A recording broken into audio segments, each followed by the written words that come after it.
Mariah Carey is thawing, the retail workers are crying, which means December is here. So it is time to go over all the games I played in November. Quick little recap of the month before we get into it. November is a little bit different over on our channel because I actually host an event called Retrovember, where for the entire month we play only retro games, and my caveat specifically is that the game has to be from before the year 2005, and this month specifically we were focusing a lot on arcade games and rail shooters, which means there were a lot of really short games in here, and we played a lot of them, so buckle up because this one's going to be a long one. The first game on the chopping block for the month was Aliens Arcade. This is the 1990 version made by Konami. One other little disclaimer I do want to throw in here is that lots of these games are going to be rated fairly low in the grand scheme of things, not because they're bad games. Lots of these are really fun, just because they are so short. So many of these were 30 minutes long, maybe an hour and a half long, like absolute max. So it just feels unfair to rank them as high as a regular 8 to 12 hour game. But this was a very good start. This one we actually just played through a web browser, like Flash game style, off of some website. I don't even remember the name of it, but it worked pretty well. It was just mapped to my keyboard. It's one of those side-scrolling arcade styles, like the really old ones, and honestly, it was quite a lot of fun. It seemed to somewhat follow the story of the second movie, so Newt is in it a little bit as well. You play as Ripley. Honestly, it was quite a bit of fun crawling through the vents, having all the aliens and everything jump at you. There's face huggers, there's regular xenomorphs, and at the end you even get to fight the Queen in one of the power lifter suits. So this entire game is just fan service, and honestly I had a lot of fun with it. It's a 5 out of 10 for me, which, considering how short this was like 30-40 minutes long, I think, at most. 5 out of 10 is basically the highest an arcade game is gonna get from me, so this was pretty fun. Next, following a similar theme, we played the Jurassic Park arcade game. This is the 1994 version. I would have loved to be able to play the second and the third Jurassic Park arcade games, but I could not find a way to get them to work at all. I tried multiple emulators, multiple browsers, it just wasn't doing it.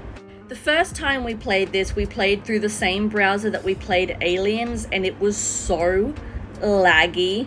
It gave me really bad motion sickness, and it was just not a fun time to play. But then I was able to get it working through the MAME emulator and using mouse controls, and that was a lot smoother of an experience.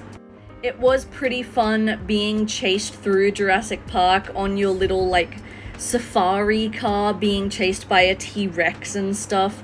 But this one's getting a 4 out of 10, a little lower than Aliens for a couple reasons.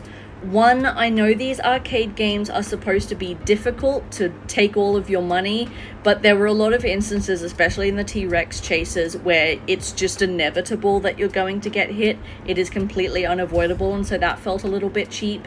And also, I don't know whether it was the first-person mode specifically, or the fact that you're riding in a car and getting knocked around and the road's all bumpy, but it is quite motion sickness inducing, which doesn't trouble me too much, but if that's an issue for you, this one's probably not going to work.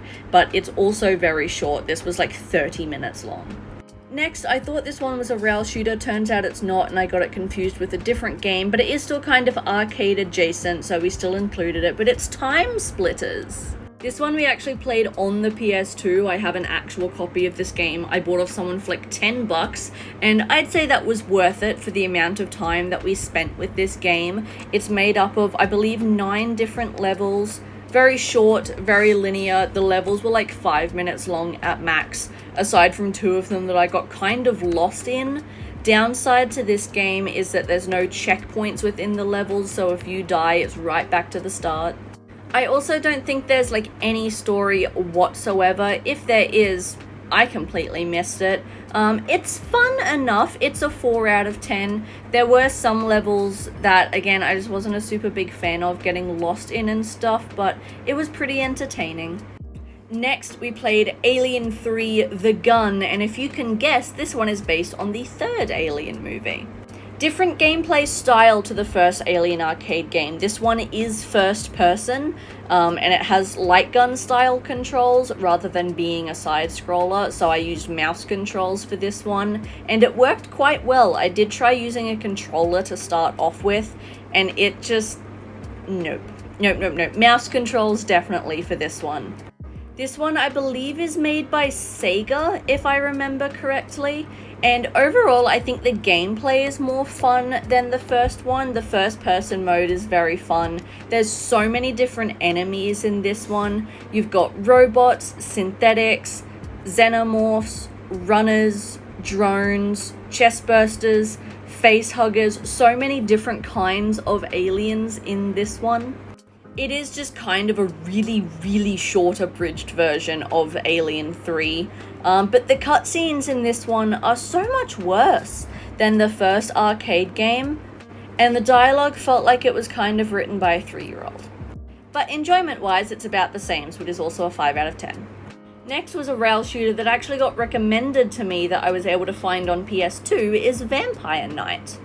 Now this one was a lot of fun. It's a little bit longer. It was around 2-ish hours long, similar to the House of the Dead games, which we will get to, in that it does somewhat follow a story across different levels.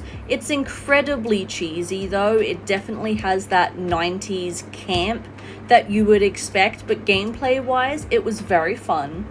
It even has some alternate modes, which include, I want to say, like RPG mechanics, where you have to complete side quests within the levels to unlock better weapons, which is also very fun. This one, honestly, I had a great time with, and it actually goes up a rank to 6 out of 10, because I think it is close enough to a full-length video game with enough replayability that I think it's just a little step above your classic arcade game. Next, we played the House of the Dead trilogy, starting with the House of the Dead remake. Technically, this game was not made before 2005 because it is a remake.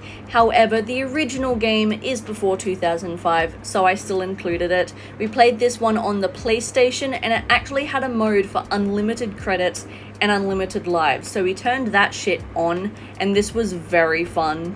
Not having to worry about credits and just being able to run around and shoot stuff. It was cheesy, it was a lot of fun, I would replay it. I also like that it has co-op mode.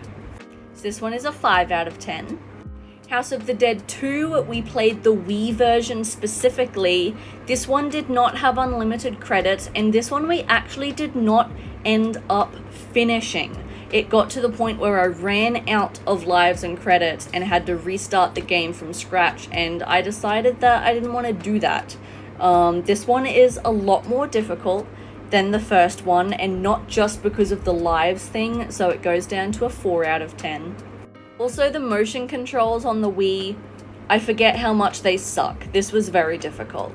House of the Dead 3, however, we played on the PS3, and it was a lot better to control. Again, no unlimited lives or credits, but I didn't end up using them all, so we did get to finish this one in its entirety, and out of the 3, it is my favorite. This one gets a 6 out of 10.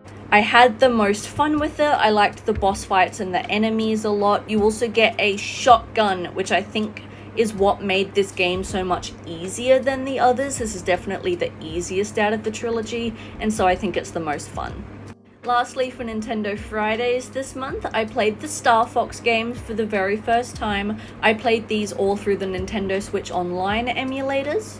Star Fox 1, I'm not gonna lie, was a little hard to look at on my 32-inch monitor. That's a lot of pixels that are very large, and it made the game kind of hard to play, and it was really difficult. This is a 5 out of 10. Star Fox 2 is also a 5 out of 10.